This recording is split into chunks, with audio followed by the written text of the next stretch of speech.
first thing, obviously in the mind of a lot of people, what was your initial response at MEA and at Prime Minister's office when President Trump announced ceasefire? Did you immediately reach out to express your disagreement, and how was that taken by the White House?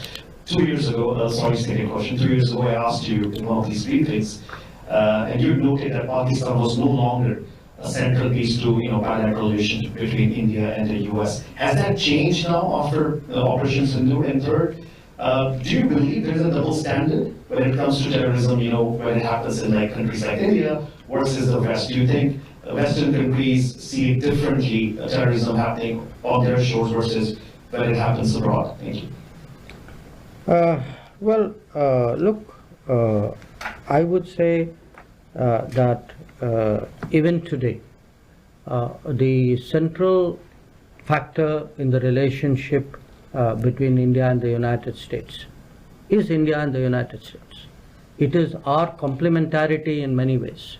It is the benefits that we get from closer relationship that is actually driving it.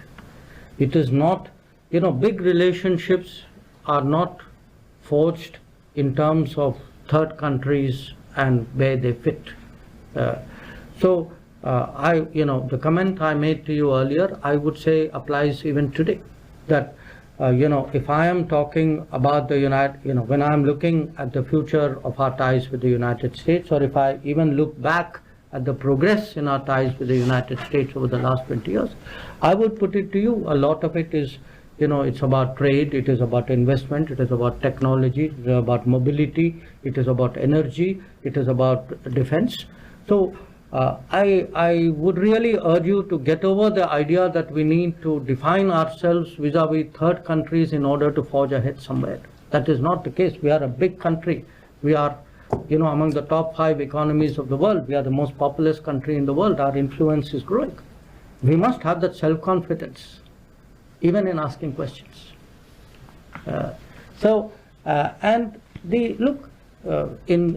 think the record of what happened at that time was very clear. The ceasefire was something which was negotiated between the DGMOs of the two countries. So I will leave it at that.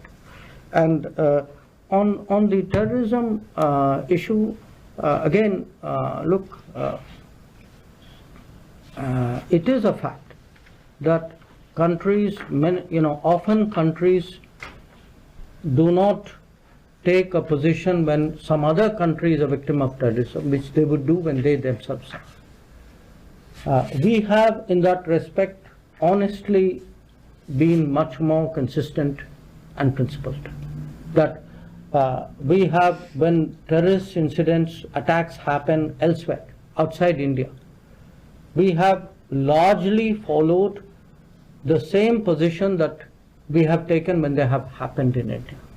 So, is your point that others not doing it? My answer to you is yes, you are right. Many of them are not doing it or not doing it sufficiently enough. And part of diplomacy is to exhort them, encourage them, persuade them, motivate them to do that. If you like this video, then like, share and subscribe to ET Now.